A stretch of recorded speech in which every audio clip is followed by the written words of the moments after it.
I'm not sure what's in it. Okay, so we'll start. We'll get started today, and Okay.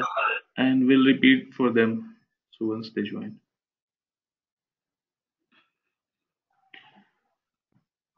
Okay, so you can see the screen, right?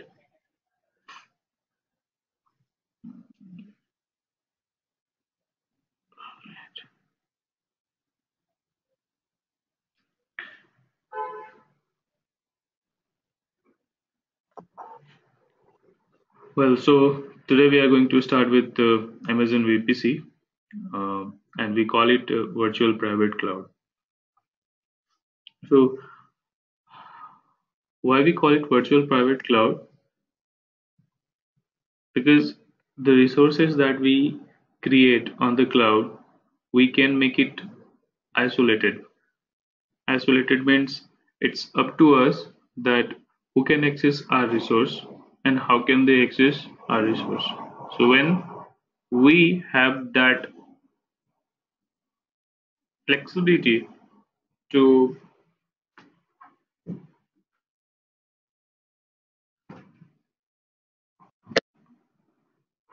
take the decision or to make the resources in such a way that we have the full authority to give the access to the people or to any resources, then we call it virtual private cloud. So today we'll start from the very basics of the virtual private cloud, that is IP address, and then we'll discuss about the CIDR block, where we define the range of the IP address for a virtual private cloud, and then we'll get started with the actual VPC, subnet, route tables, and internet gateway.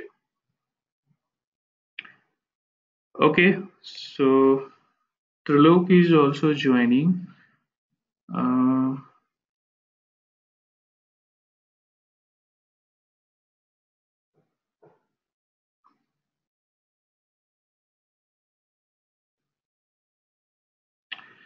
all right. So meanwhile, he is joining. I think he has joined. Just joined. Okay, Trilok. Hi, Trilok.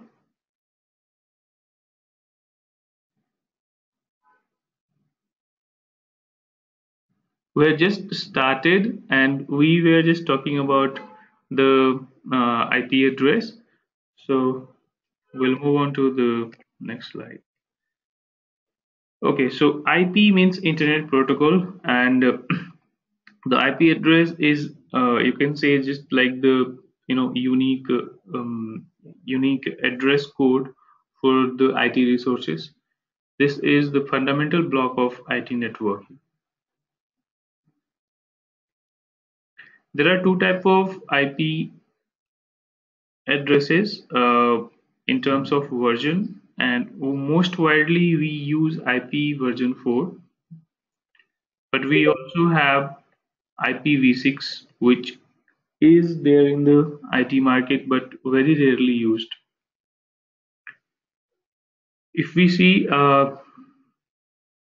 IP4 is having 3 decimal, so we can say it is 4 block 3 decimal um, identification, whereas in IPv6 we have total 8 blocks, and the first 4 blocks are mostly alphanumeric, that is hexadecimal, having 4 digit, and this is how IP version 4 and IP version 6 looks like.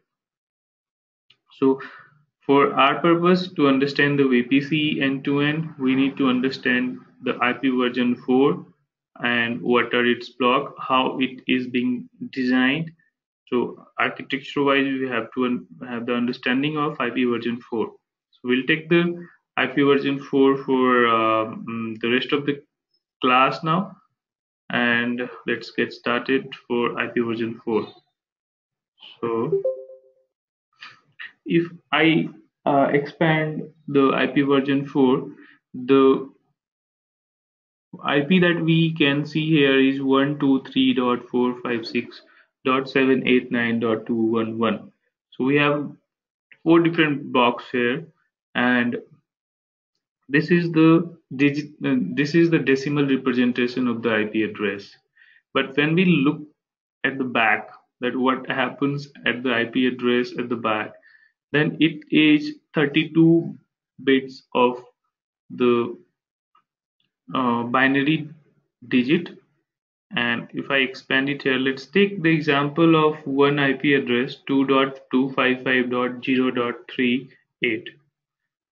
So this is a 32 bits IP address, and I will just show you that how the architecture of this looks like in terms of binary format, which is its original format.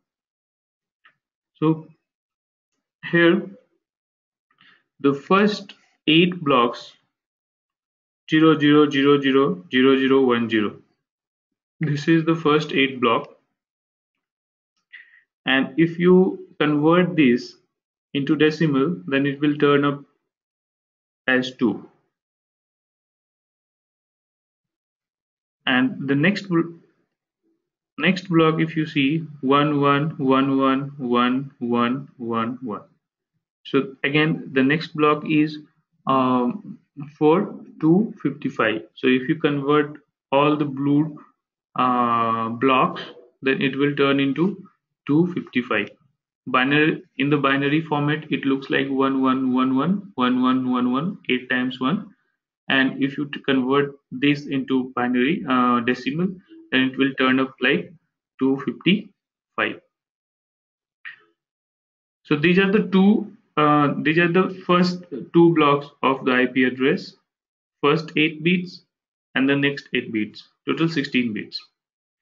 Then third bit we have 00000000, and if you convert this into decimal, it will turn up this 0. And the last we have 00100110. Again, if you convert this into decimal, it will turn up with 38. So total we have 8 plus 8 plus 8 plus 8, 32 bits, and based on its value 1 or 0, its decimal value is being calculated. So if you see here, the third block, all zeros, are the least smallest representation, that is 0, and in the second block, that is all 1, 255 is the largest value. So the value of the IP address, the value of IP address for each block, there are 4 blocks separated by the decimals. So in each block, the value will be in the range of 0 to 255. So if I say 0 to 255 means how much numbers are there? How many numbers are there? It's 0 to 255. Including 0, it is 256. So total, how many different IP address is possible? Any idea? I want to hear from you. Please give the input in the chat box. Total, how many IP address is possible? How many unique IP address are possible with this architecture?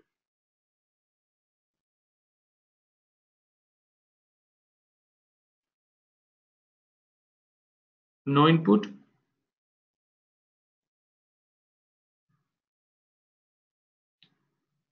Okay, it's total 256 into 256 into 256 into 256. So this is the total IP address, possible IP address.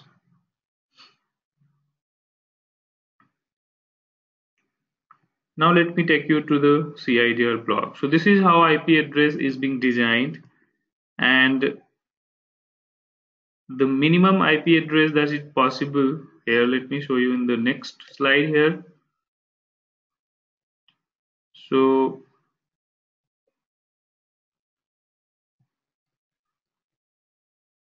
the maximum IP address that is possible, the maximum IP address, this is not the count, but this is the reading, or you can say the IP address, exact IP address with the maximum value is 255.255.255.255, and the minimum IP address is 1.0.0.0. It cannot be 0.0.0.0. So 1.0.0.0 is the minimum IP address. It's the typo error there, written maximum IP address. Fine. So how do we define the IP range? And we also call it CIDR block. So whenever we define any IP range for any VPC, that we define in this format. So IP address slash 16 to 32. So the IP address range vary from IP address slash 16 slash 17 slash 18, likewise slash 32. This is the range we define. But in AWS, the range is 16 to 28.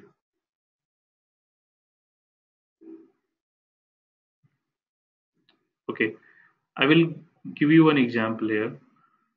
This is the backend architecture of one IP address, where we have the first 16 bits reserved. Okay, so if you see here in this slide, the first 16 bits are in black dot.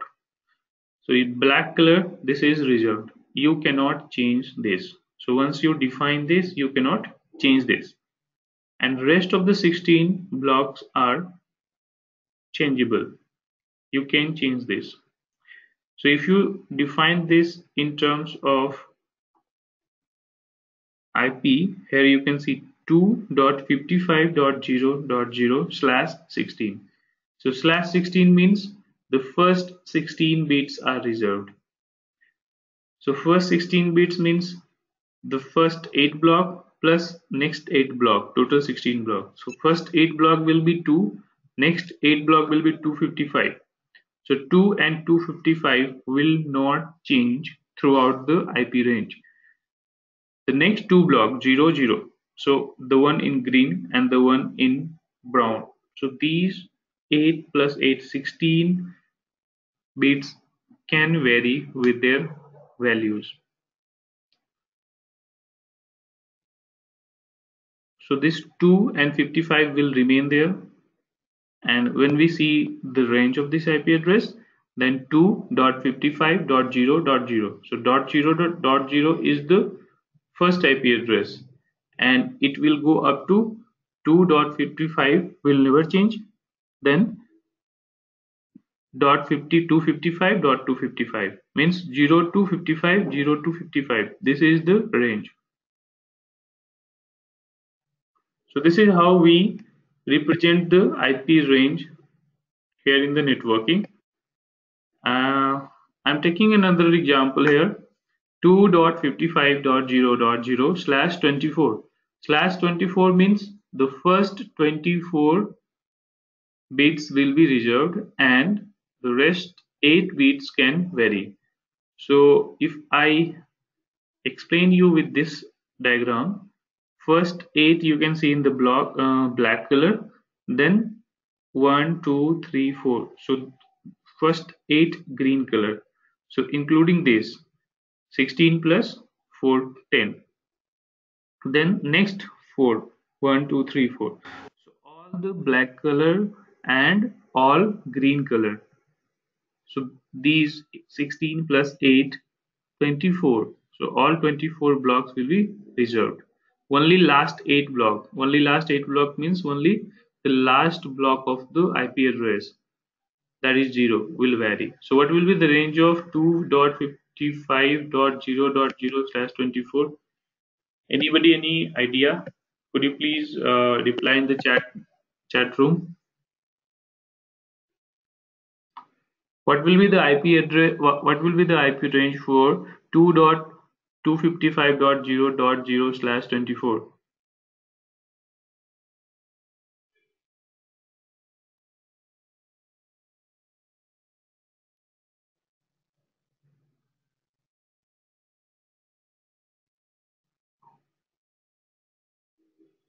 No input. Anybody trying?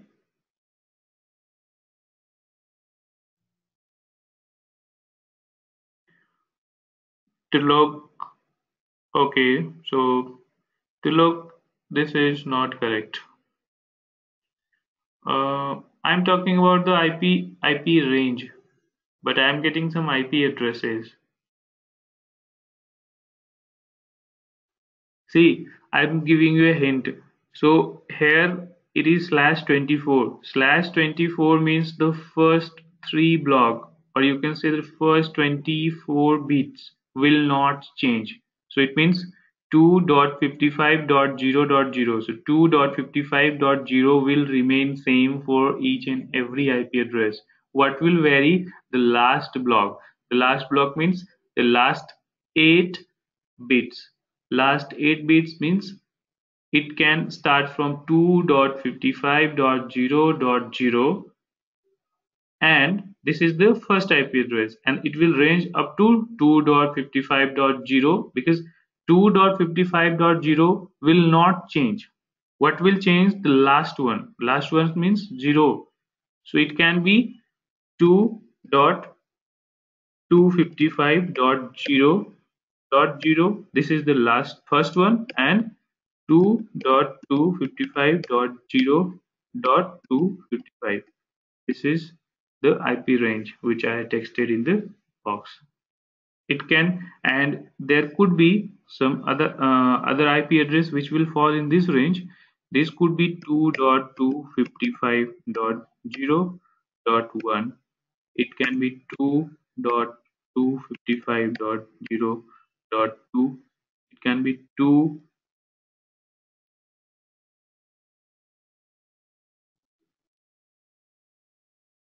Okay, this is very confusing. Don't worry, Galus. By end of this session, you will understand this. So see, what I want to explain to you guys is that whenever we represent any IP range, then we give the range by slash 16 slash 17 slash 18, likewise that. So it will start from 16. It cannot be less than 16 because the first 16 block, the first 16 bits that you can see here is reserved for the host. So the first two block that you can see here, 2 and 255, these are called host. And when we convert 2 and 255 into binary, it comes 8 plus 8, first 16 bits. So the first 16 bit will never change. That's why we start from 16. 16 means first 16 bits will be reserved, and it can go up to 32. Okay, but in AWS it is up to only 28. It means the first 28 bits will be reserved. So let's take an example in the next slide now.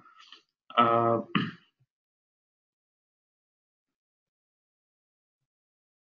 okay, here is an example.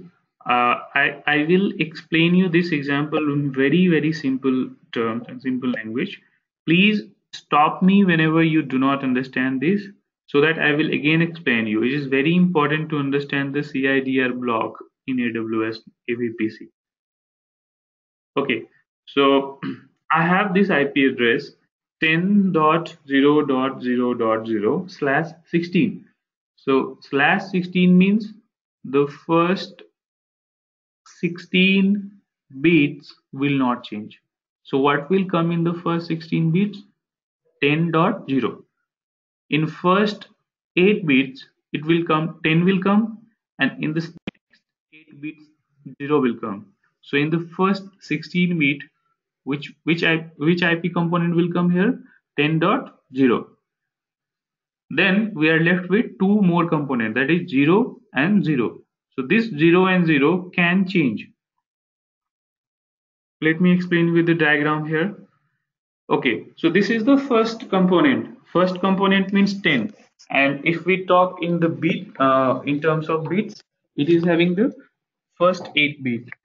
So this IP address 10.0.0.0, its first block, that is 10, is having 8 bits, so this will not change. And the next is 0. So 10 and 0, if we convert this into binary, this is the first 8 plus 8, 16 bits of this IP address, and this is in the black color. Black color means it will not change. And you can see here next 16. Next 16 means 0 and 0. So the first 16 bits are fixed, it will not change. Rest 16 bits can change. So if the rest 16 bits can change, then starting from 0.0 up to what range it can go?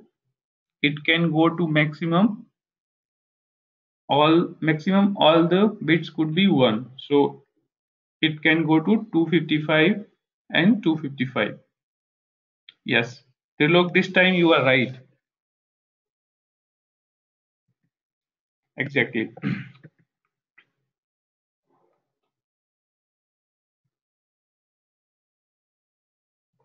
So this is the IP range for 10.0.0.0.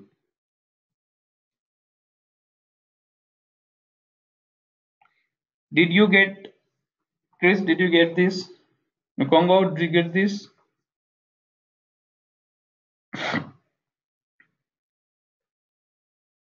Still confusing? Shall I repeat this one again?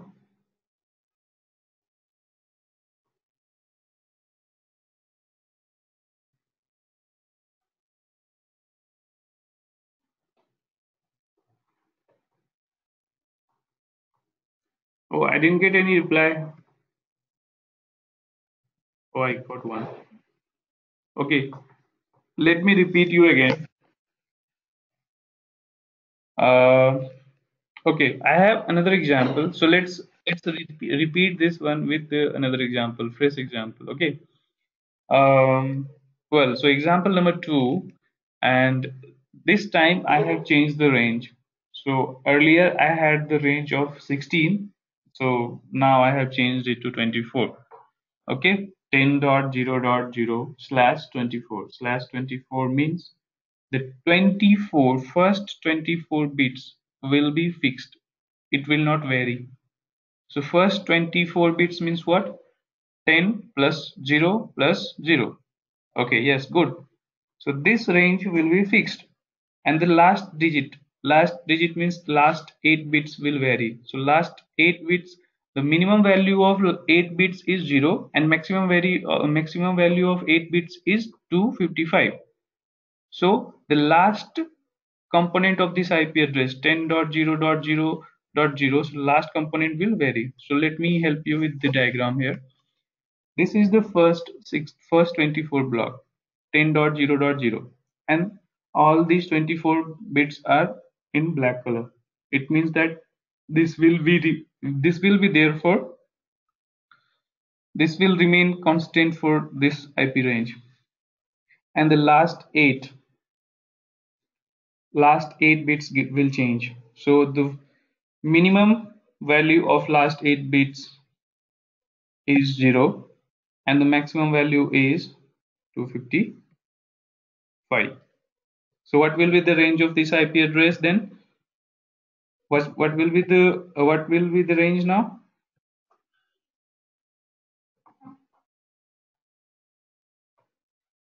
Correct. So Trilok, again, you are right now. So this is, yes, Leonard, you are also right. Good.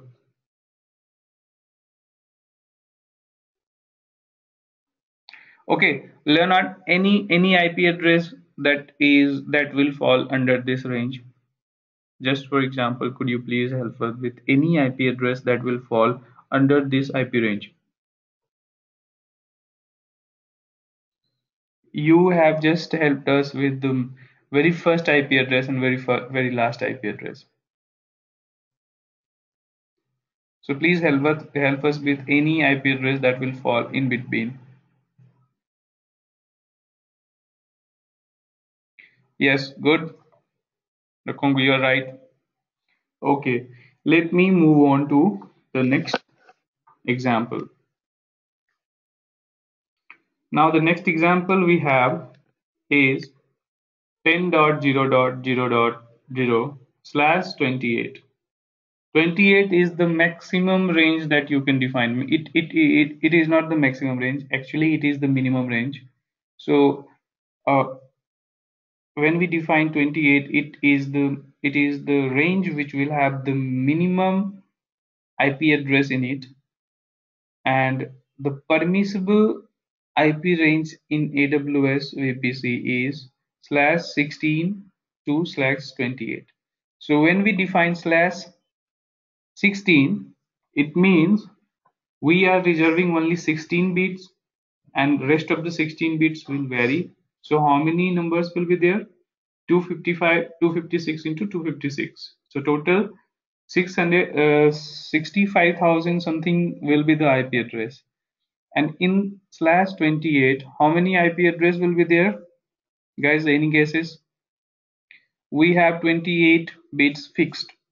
So only last 4 bit will vary. So last 4 bit means 2 to the power 4. 2 to the power 4 means 2 into 2 into 2 into 2. So total IP address that you will get in /28 is 16. So let me show you. We have first 28 bits reserved here, right?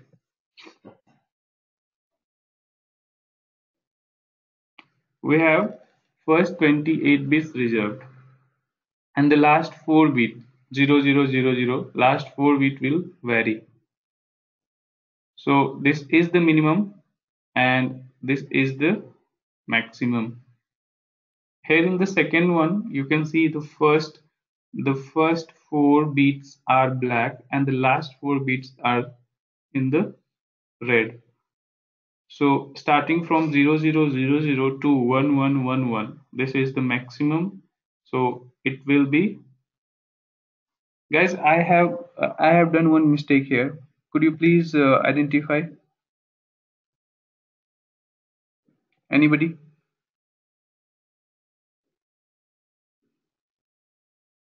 If you convert the last 4 bits 1111 into decimal, it will not come 15.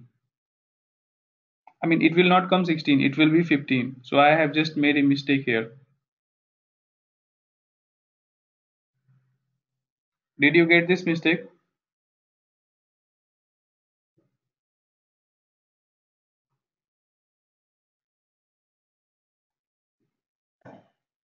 So in 10.0.0.0/28, we have total 16 IP address starting from 10.0.0.0 to 10.0.0.15. So 10.0.0.15 will be the maximum IP address, or you can say the last IP address of the IP CIDR block 10.0.0.0.0/28. Okay. So point to be noted here is that /28 is the IP range which has the least number of IP address in it, and that is 16. So total 16 IP address will get when we will define 10.0.0.0/28, and when we will define 10.0.0.0/16, then we will get the maximum number of IP address in that range, that is 256 into 256. Okay, so guys, if you have the notepad handy with you, you can write down one important point here, is that what is the maximum IP what is the minimum IP address you will get in AWS? That is 11 IP address. So here in this example we have 16 IP address, and whenever we define any CIDR block on AWS, then the first the first four IP address and the last one IP address. These 5 IP address gets reserved by AWS. So you will get only 11 IP address in this case to use for your servers. Similarly, in case of /24, so when you define the range with /24, it means you will get total 256 IP addresses, out of which only 251 will be available for your use, because first four and the last one IP address from that range will be taken up by AWS for their internal use.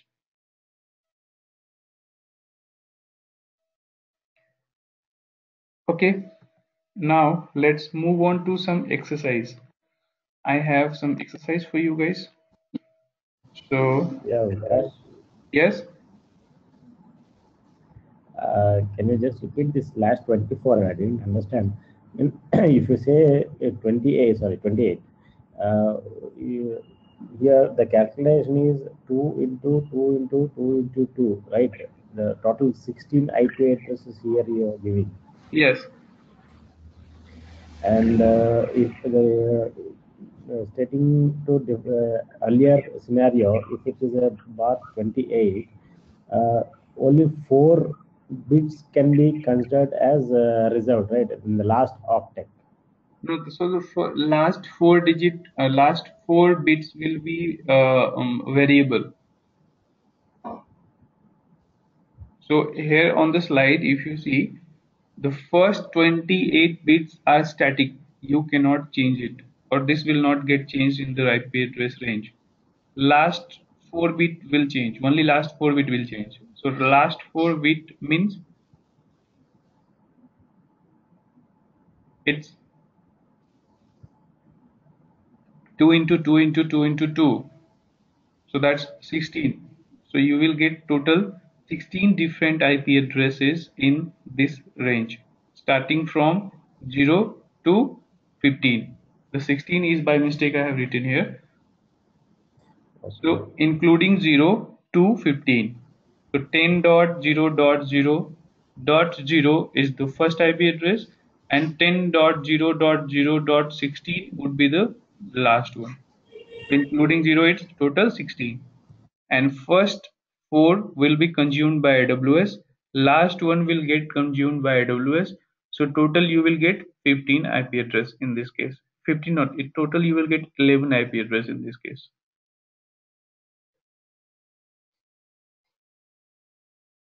Okay, let's move on to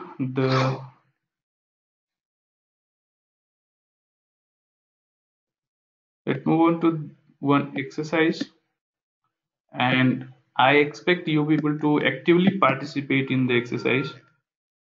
This is one IP address, so could you please help me with the range?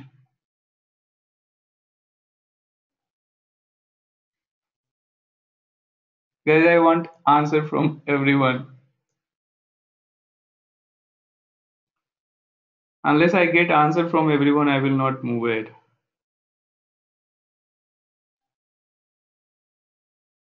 Look, okay.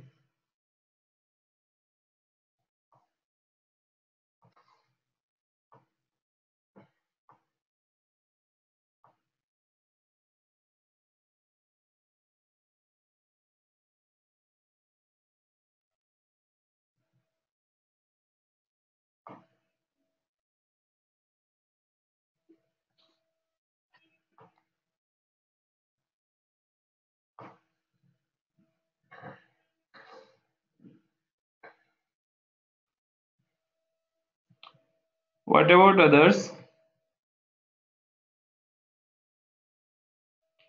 So is everyone in agreement with Trilok's answer, or are you trying?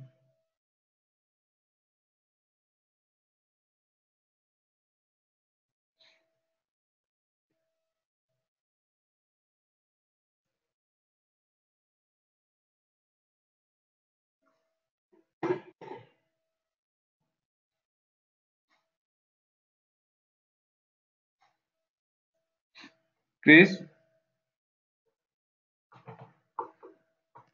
Galat, Leonard?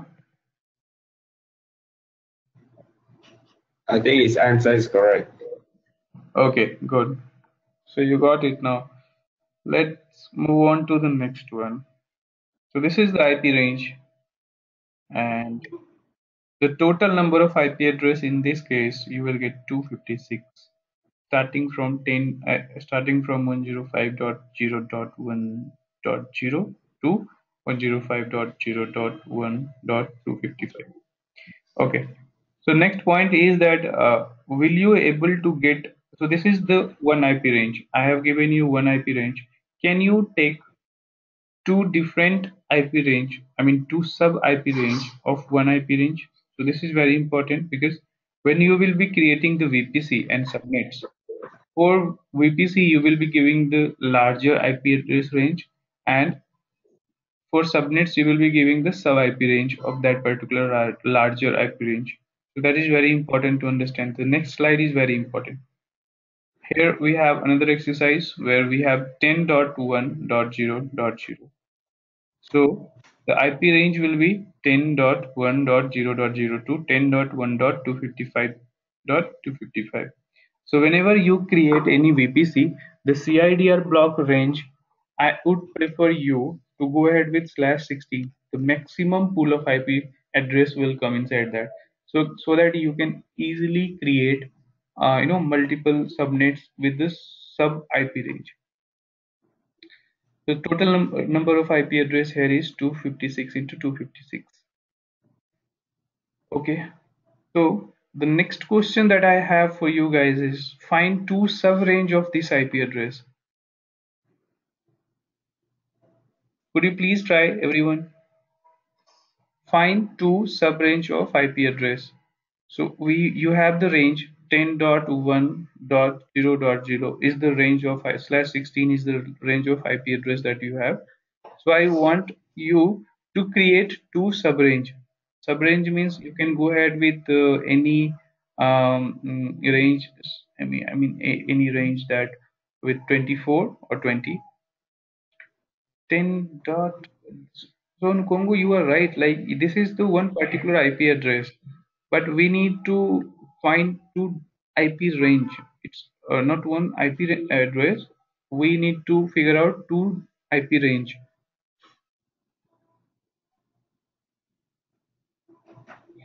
Okay, let me show you in the next slide. So this is the IP range. This is the bigger IP range. Okay, you can say that this is the parent IP range. Now, one IP range, one subrange is 10.1 dot. So 10.1 will not vary because it is /16. So one IP range could be 10.1.1.0 to 10.1.1.255, and another IP address range could be 10.1.255.0 to 10.1.255.255. So these are the two sub IP range of the 10.1.0.0/16. So how can we represent these two IP sub range?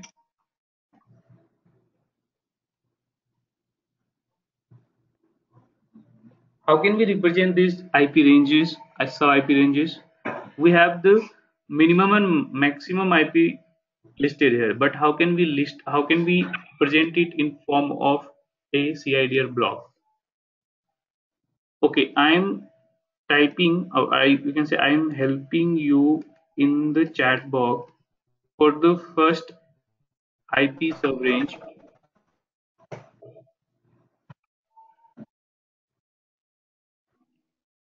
Could someone please try so that I can guide him?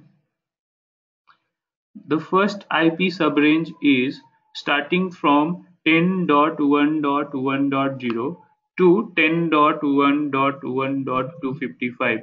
So how can we represent this in form of IP range, like using some slash and some value? Okay, from here, one thing that you can observe is that the last component is changing. First 3 component, or you can say first 24 bits are consistent in first range I am talking about. Is it clear? The first 24 bits are not changing.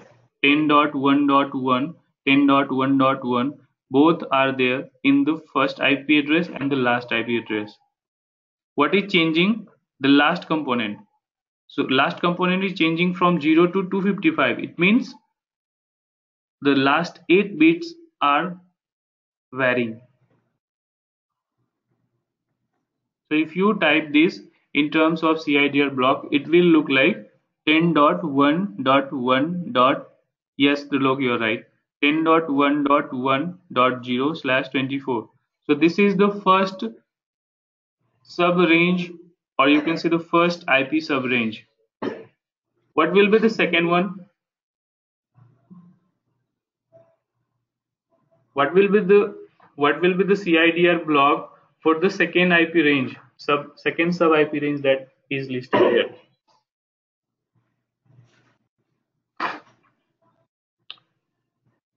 Chris, could you please try?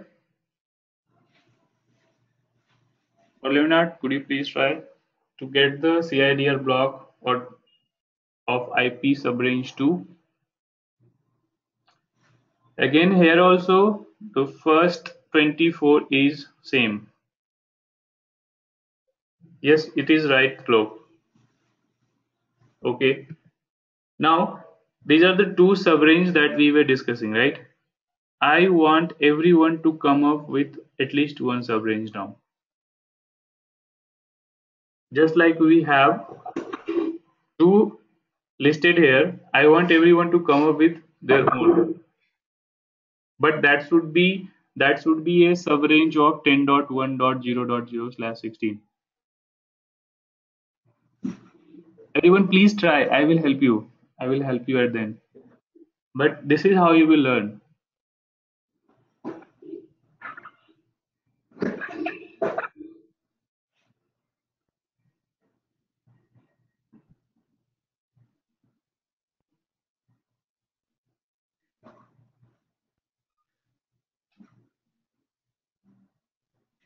My question is that the block that we are discussing here, 10.1.0.0/16, this is the bigger range, okay?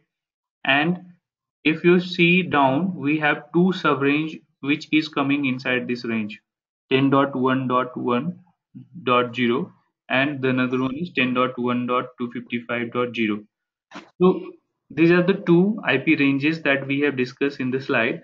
I want everyone to come up with their own IP range, but that should fall under 10.1.0.0/16. Okay, I will give you an example here. What I am asking is that one CIDR block range that should be a subset of 10.1.0.0/16. So if I want my subnet, or I want my CIDR block to be a subset of this, then 10.0, 10.1, this will be, constant. Okay, so 10.1.123.0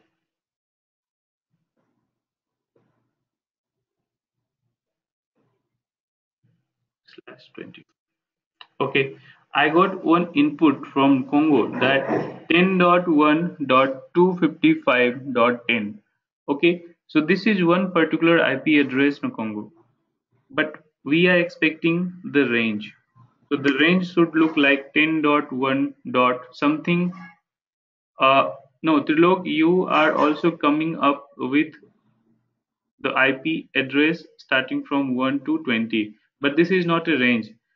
The range we define by using /24/25/16 using slash. So you can define it like 10.1.1.0/28. So what will be the IP range for this? The IP range for this is 10.1.1.10 to 10.1.1/27.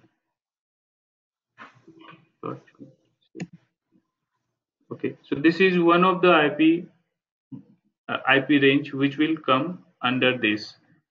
Very simple example I will give you again. 10.1.1.10.2.0/24. This will also be the subrange of this IP address range. You can also go ahead with 10.1.3.0/24. Likewise, you can go with 10.1.10.0/24. Likewise, you can go with 10.1.255.0/24.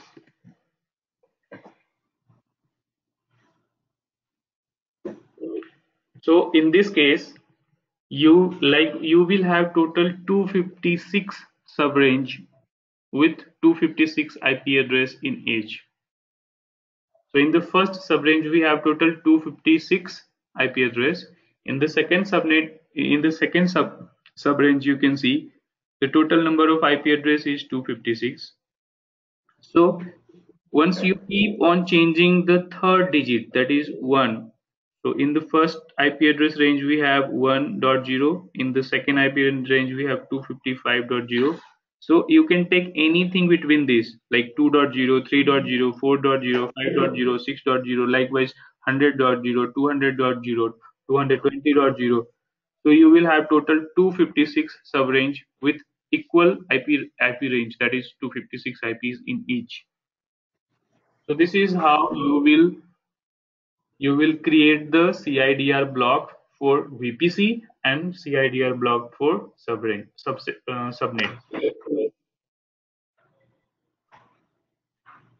Okay, so any question that you want to discuss on CIDR block?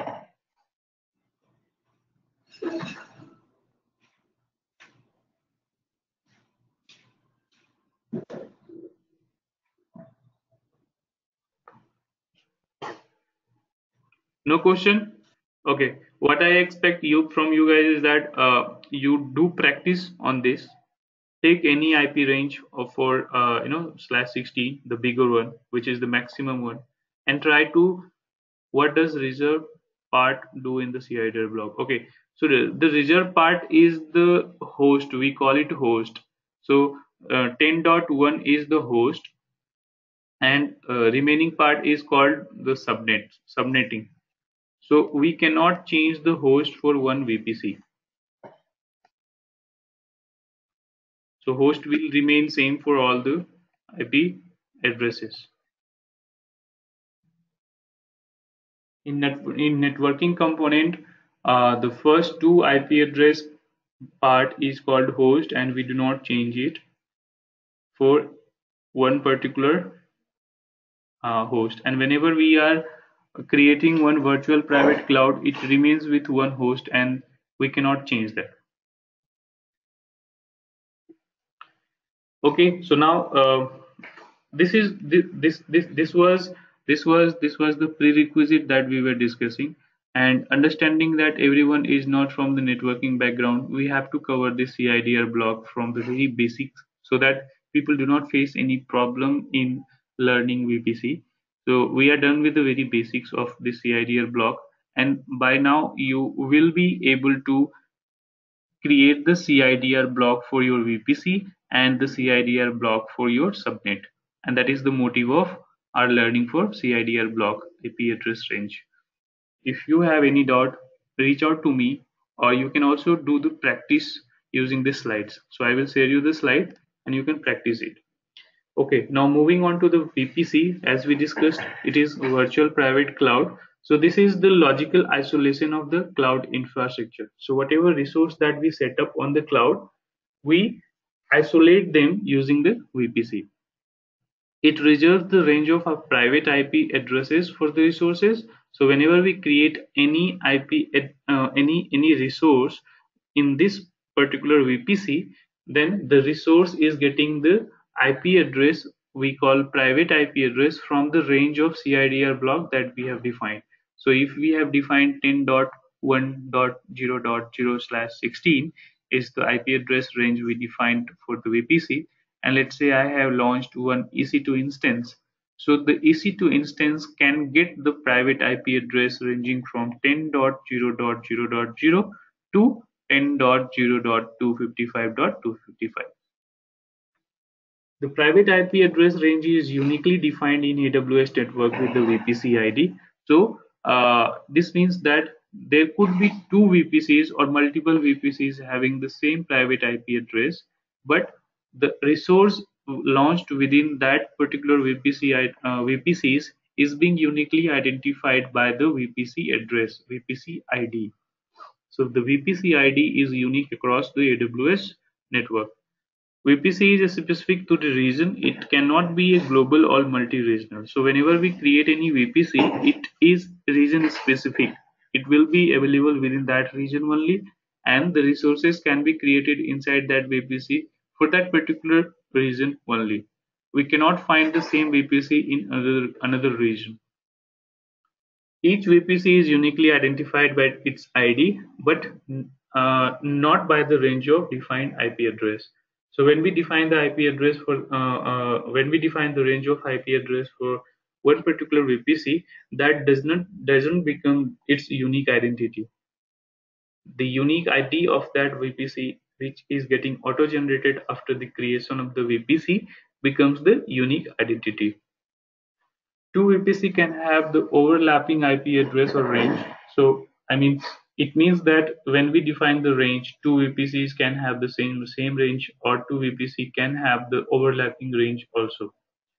Traffic to the VPC is being maintained in the route table. So we have the route table where we will be defining the routes for that particular VPC, and that defines the traffic which will be coming in and going outside that VPC. So we'll discuss about the route table in coming slide. Moving on to the next slide, we have subnet. So subnet is nothing but the logical grouping of the IP address range that we define inside that particular VPC. It is used to group the resources inside the VPC based on the uses and access. So let's say I have a group of server which is for public use, and I have a group of server which is for private use only. So we'll create two different subnet, and we'll define one subnet as public and another subnet as private. Public subnet can be accessed through the internet. Private subnet cannot be accessed. Private subnet cannot be accessed through internet directly. It is for the internal use. So any resource that is inside the VPC can access the private network, private resource or private subnet, but we cannot access anything which is outside that VPC. Okay. So to make any private subnet public, we need to add the internet gateway to the route table. The public subnet can be made private again. So once we have made any subnet public, it means by default all the subnets that we create inside the VPC is private, and whenever we add the internet gateway for the route table to that particular subnet, then it becomes public. And once we made it public, we can also make it private again. We'll just remove the internet gateway from their route. Instance launch inside the public subnet gets assigned with the public IP address along with the private IP address also. So whenever we have one public subnet and we are launching any instance inside that public subnet, we will get the public IP as well as private IP address. But in case of private subnet, whenever we are launching any EC2 instance, we will not be getting the public IP address. We will only get the private IP address. Any instance launched in the VPC has to be inside the subnet. It means that it's just like in US or in India we have different states, and anybody residing in US or India is belonging to some state. It's not like I call it that I am from India, but I am not belonging to any state. So just like that, whenever we are creating any EC2 instance inside the VPC, it has to be inside one subnet. A subnet can be empty without any EC2 instance. It means that we can create the subnet and we can have nothing running in that particular, or no resources inside that subnet for some time, but that is usual. It's not something unexpected. So guys, any questions so far? You want to discuss any point that we have just covered?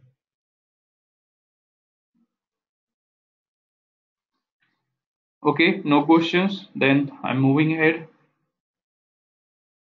Next point is about the route table. So the route table is the repository to store the traffic rules allowed within that particular VPC and the subnets. By default, each VPC has the main route table along with one default route, and the default route cannot be edited or deleted. So what is that particular default route? The particular default route allows all the request generating from that particular VPC to talk or to communicate with another resource. We can add route in the main route table as well, but the route will be available to all the associated subnet. It means that whenever we create any VPC, by default there will be one main route table, and whenever we create any subnet in that particular VPC, that particular subnet is getting linked or associated with the main route table by default. So it means whenever we make any change in the route table, main route table, it will be reflected in all the subnets as well. The main route table is associated to all subnets inside the VPC. To make a custom route table for one specific subnet, we create a specific or custom associate the subnet. The custom route table will be applicable to only associated subnets. And once the custom route table is detached from the subnet re-associate with the main route table by default. Let me show you with one example here. So this is the case. We have two subnets, and both the subnets are directly connected to the main route table. So any route that is being defined in the route table 1 or route table A will be propagated to subnet 1 and subnet 2.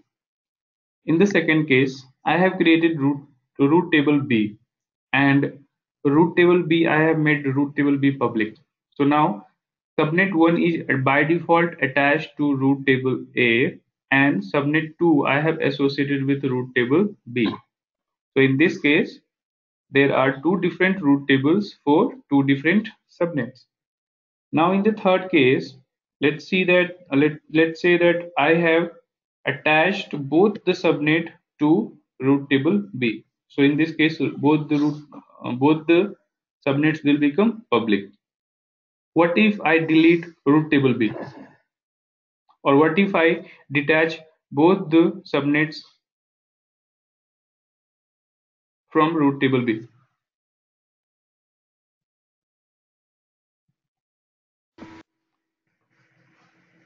In the third scenario, route table B is the main route table. It means this is the route table of that particular VPC. So we cannot detach both the subnets from route table B if it is main route table. And if it is not main route table, just like route table A is now not the main route table, so by default subnet 1 and subnet 2 are attached to route table B.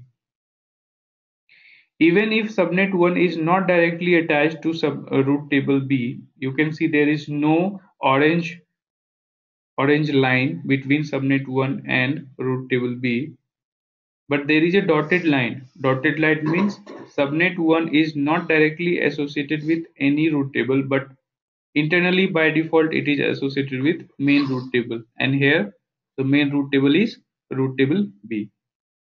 So this is how the subnet and route table behave in different scenario, different situation. Okay, I have one picture here. and this represents the combination of VPC, subnet, and a root table. So let me walk you through this image quickly. I have one VPC. Okay, subnet 1 by default is attached to the main. Yes. So I have one VPC and its CIDR block range is 10.0.0.0/16. Fine. And this VPC is available for all the availability zone.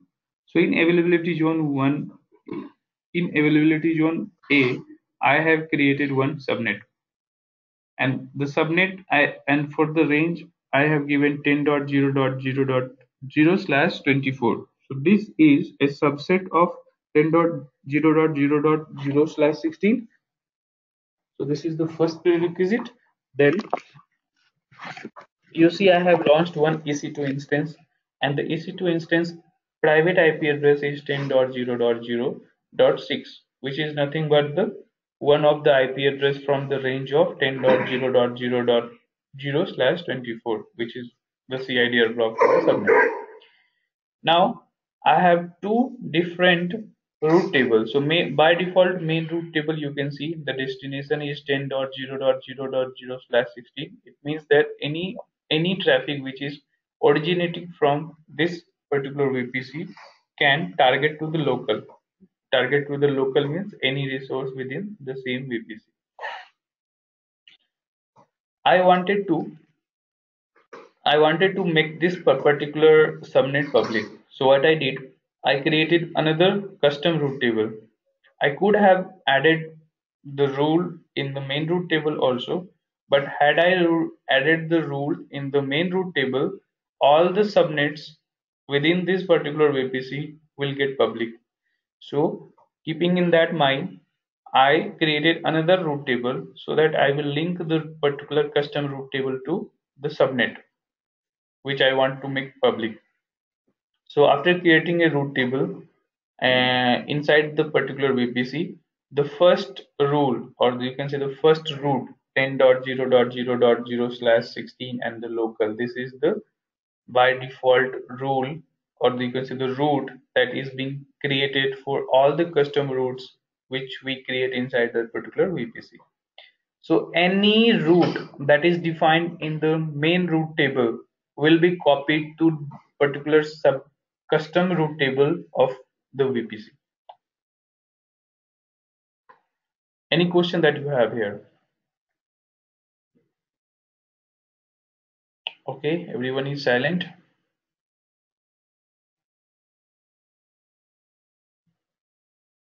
Okay, no problem. You can go through the video, and then if you have any problem, just reach out to me. I will make sure that it is no more there. Okay, let me move on to the another picture here. I have two subnets. Here you can see 10.0.0.0/24 and 10.0.1.0/24. So I have two subnets here. First subnet is public, another subnet is the private one. Okay. So I will just walk you through the process or the flow, how it happens. The first thing is I will create the VPC. So you can see here, I have created one VPC. And this is the CIDR block I have given to this particular VPC. Okay, this is the lab that you will be doing from your end. So you will be creating the first VPC and you will give the CIDR block 10.0.0.0/16 as the CIDR block range for this particular VPC. Once you create this VPC, then you will create two different subnets in the different availability zone. So subnet 1 and subnet 2. You will give them same naming convention, subnet 1 and subnet 2. Subnet 1 will be in one availability zone and subnet 2 will be in another availability zone. So make sure that you are creating two different subnets into different availability zones. So once you are done with this subnet, you will be also required to provide the CIDR block for this particular subnet. So you can create two different sub CIDR block and assign to this particular subnet. Just for your understanding, or you can say the help, I I will write the CIDR block range for subnet 1. So subnet 1 you can use 10.0.0.0 slash 24, and for subnet 2 you can use 10.0.0.0 not this 10.1.0 slash 4. So this is how you can use the CIDR block range for the subnet. Okay, once your subnet is ready, then what next? Okay, so once your subnet is there, then you will find that the main root table will be there, which will be attached to both the subnets softly. Then you will create one custom root table inside that particular VPC, and in that custom root table you will add one internet gateway. So after creating the custom root table, you will create one internet gateway. You will attach that internet gateway to the particular VPC and then add the internet gateway into the custom root table. Fine. And then once you do this, then this subnet 2 will become public subnet. It means any resource or any server that is being launched in server subnet 2, you can connect to that through internet. Now you will launch one EC2 instance Linux web inside this particular subnet 2, and there you will be able to connect to this particular EC2 instance, but you will not be getting the public IP address for this EC2 instance unless you make a change to the VPC level. So don't worry if you don't get the public IP address for this EC2 instance. Then go ahead and create one elastic IP address and then attach it to this particular VPC and then attach it to the particular EC2 instance. And using the same elastic IP address, you will be able to connect to the EC2 that instance. Okay, so this is the lab that you will be doing today. Let me help you with this lab. So I will be doing thing that I have just demonstrated. I mean, just discussing this lab slide. I will go to VPC service here, and then I will create the VPC. So very first thing that I will do is I will go ahead and create one VPC. So do not follow the any wizard. If you are here and if you go ahead with the start VPC wizard, then everything will be created by its own. You just need to provide the information, but we will not go ahead with the creating the VPC wizard. We will be creating it individually for the learning purpose. So go and just click on your VPCs. Once you click on your VPCs, list of the VPC will be available, and by default you will have one VPC here, which is default VPC. So I will name it default VPC so that I do not get confused later on. So now I can easily identify this is the default. Go ahead and create VPC here, and for the name you can give like a demo, and in the CIDR block range you can give 10.0.0.0/16 and go ahead with the default options. Create the VPC. It will be available instantly because it's just the logical definition, so you do not need to wait for any setup to be done. You can see here the VPC is ready. Next thing that you will do is go to the subnets. Here you will find 3 subnets. So rename all these 3 subnets because these are the by default subnet. So I will say default underscore 1. Then I will say here default underscore 2. I'm just renaming the existing default subnets. Default underscore 2. Just for the purpose that we do not get confused. Now let's go ahead and create 2 subnets. So create subnet, and here I will use subnet 0_01, and this is we will make sure that the VPC is correct. So this is the demo VPC, and availability zone I will select 2A. just to make sure that both the subnets are in two different availability zones. And in CIDR block, I will give 10.0.0.0/24. Or instead of this, you can also go ahead with 10.0.1.0/24 and go ahead and create it. Okay, so the first subnet is created now. Let's go ahead and create the another subnet 2. Again, give the name subnet underscore 2, and in the preference I will select another sub availability zone to make sure both are in different. Then 10.0. Here you have already used 1, so you can use 2 or you can use anything, but that should be between 2 and 255. So let's make it 10.0/24 and then we'll create it. So now we have two different subnets created, and both the subnets are indirectly associated with my root table. So if I go here and see the root table, click on the root table, you will get two different root tables.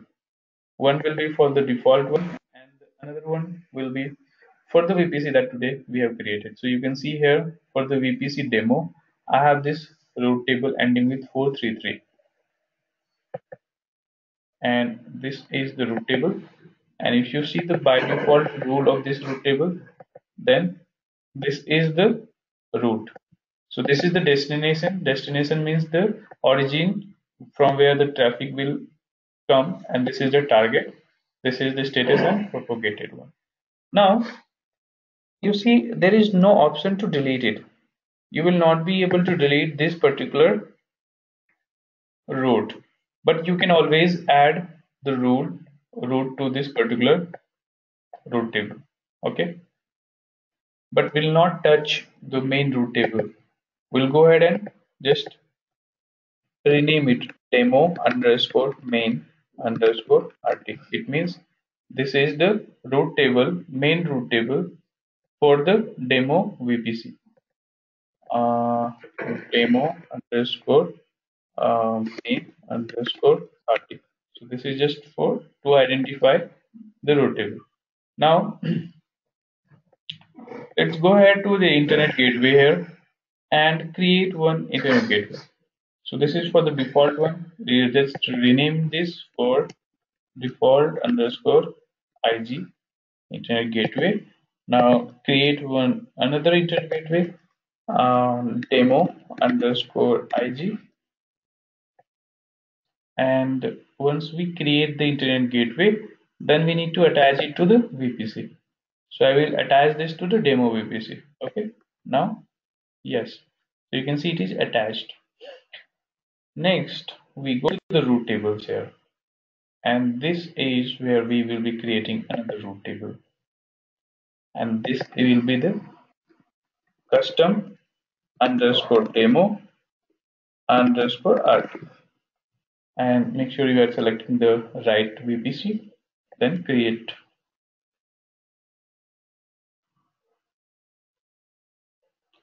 So this is the root table I have created, and now you just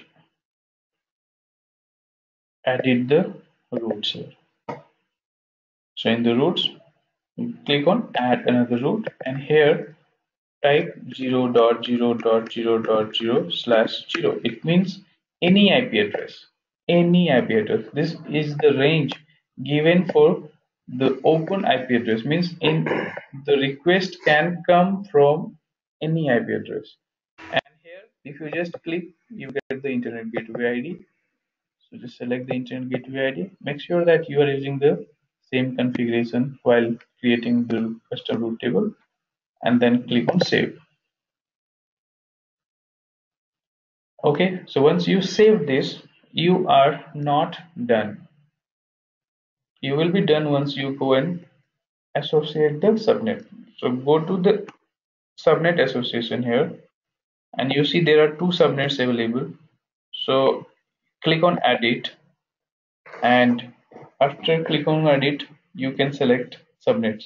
So I will be selecting subnet 02, and once I select this, it means I have associated subnet 2 with the custom route table which is having internet gateway attached.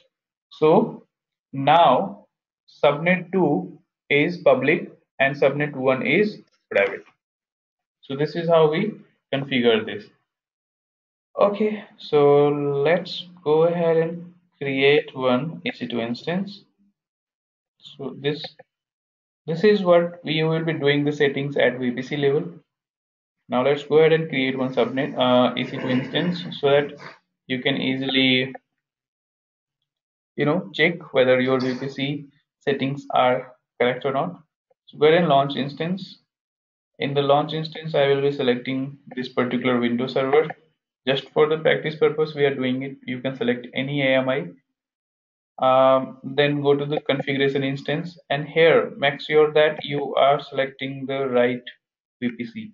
So I will be going ahead and select the demo VPC, and in the subnet make sure you are selecting the 02 subnet.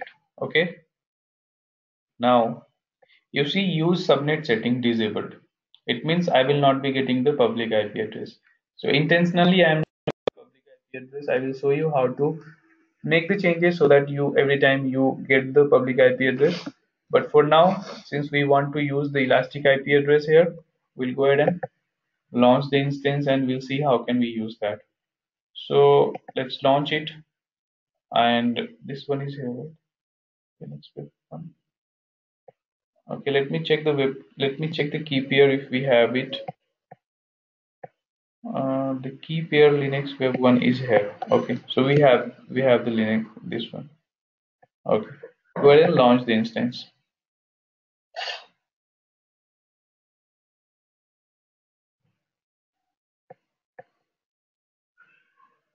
Okay, this is the public one. I will just name it, and you will not be getting this public DNS and public IP address. So this will be blank. And if you have the public IP address and public IP address and public DNS blank, then you will not be able to connect to this instance. So what next? So in that case, by the time your instance is getting up, let's go to the network and security and elastic IP address.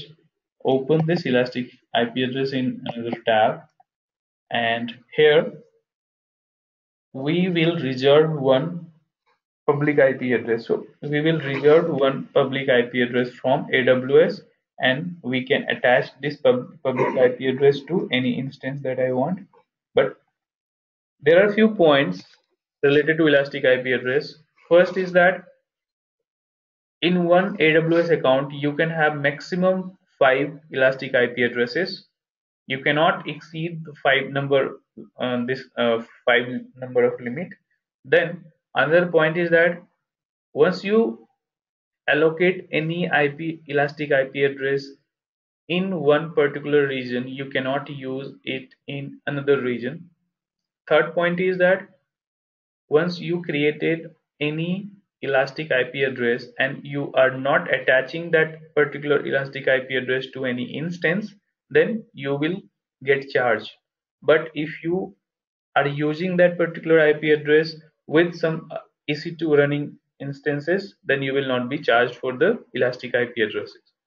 Third point is that, okay, third point is done. Fourth point is that we call it elastic IP address because we can attach to one instance, we can detach it from the instance, we can attach to another instance. So the elasticity of using it with multiple instances but one at a time is called elastic, is making it elastic. Okay, so let's get one address and allocate this. So we have got this particular IP address, and the same IP address I can use for this. Now this IP address is not attached to any instance, so I will go ahead and associate the address. Okay, so to associate the address, I will be selecting the instance, and from here I will select this public instance. Yes.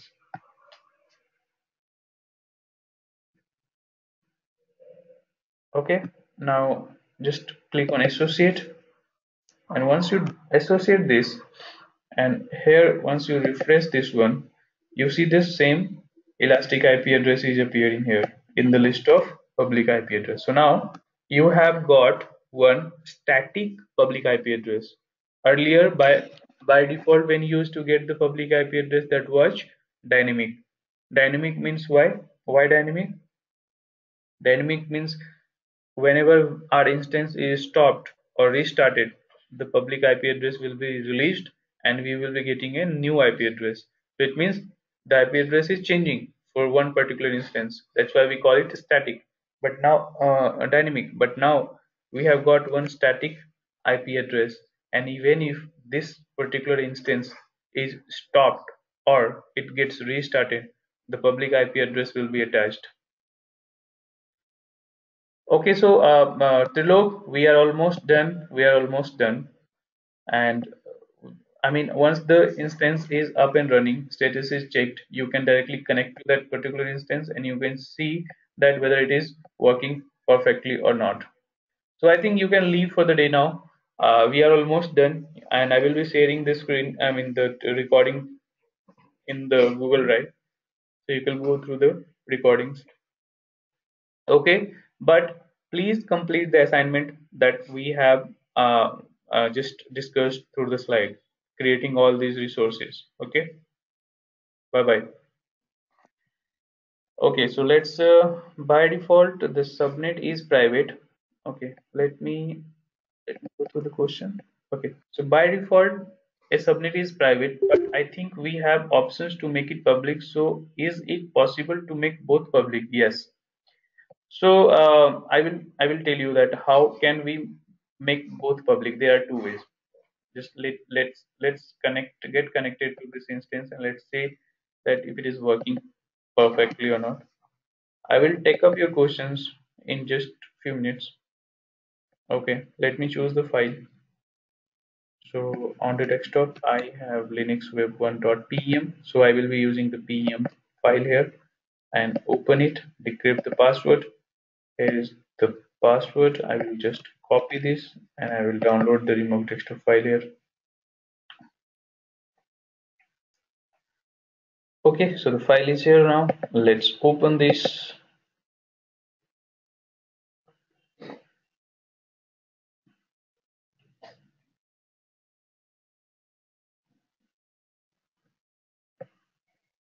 Connect.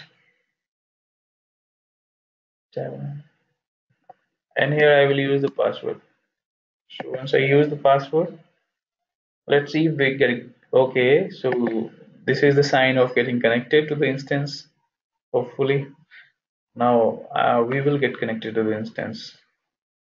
Yes, so here is our instance and we are successfully getting connected to our instance. It means the VPC setup is working fine. All right, so I will be taking up the questions now. So the question is that we have created two subnets, subnet 1 and subnet 2. So here we have two subnets, subnet 1 and subnet 2. We have made subnet 2 public. By default, subnet 1 and subnet 2 both were private. So what we did, we created one custom route table, we added one internet gateway, and then I have attached the subnet 2 with that particular subnet. Okay. So by doing this, subnet 2 became public. So what if I want to make subnet 1 public as well? So there are two ways. First thing is that I will select this particular subnet, okay, and go to the route tables, and from here I will change the route table of this particular subnet 1 to custom route table. So edit, and from here you can change this to custom route table and save it. Okay. So by doing this, both the subnet 1 and subnet 2 got assigned to the custom route table where we have included the internet gateway. So this is one way of doing this. Now let's say that you have 10 different subnets and you want to make all the subnets public. So what will you do? You will simply go to the route tables and the main root table that you have, you can add the roots, and in the roots you can go ahead and add internet gateway in this. So if you add the internet gateway in this,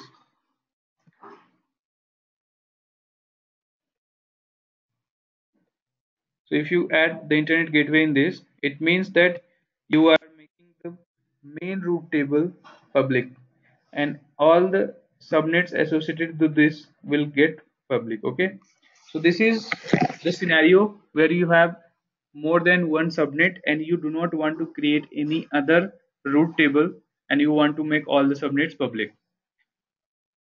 There could be a scenario where you have more than one subnet and you do not want to touch, or you do not want to modify the main root table. You want to create one custom root table. So you create the custom root table and attach this to multiple subnets. Or there is another option also. So this is my custom root table and I have added internet gateway in this custom root table, and all the two subnets are associated here. You can see are associated in this particular custom root table. So I will set this root table as main root table. So you can go ahead and set as main table. So if you will set the custom demo root table as main root table, then this internet gateway root will be applicable to all the subnets associated with this particular root table. Okay. So Congo, is it? Does this answer your question?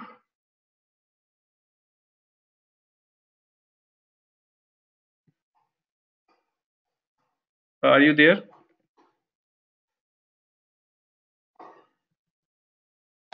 Yes. Okay. So now it is clear, right? Yes. But, like in the first example, you use the custom table, the custom root table to make it public. So is the custom table all public? Sorry, I'm not able to hear you properly. Like in the first example. Yes. You use the custom root table to make it public. Yes. So my question is, the custom root table always public?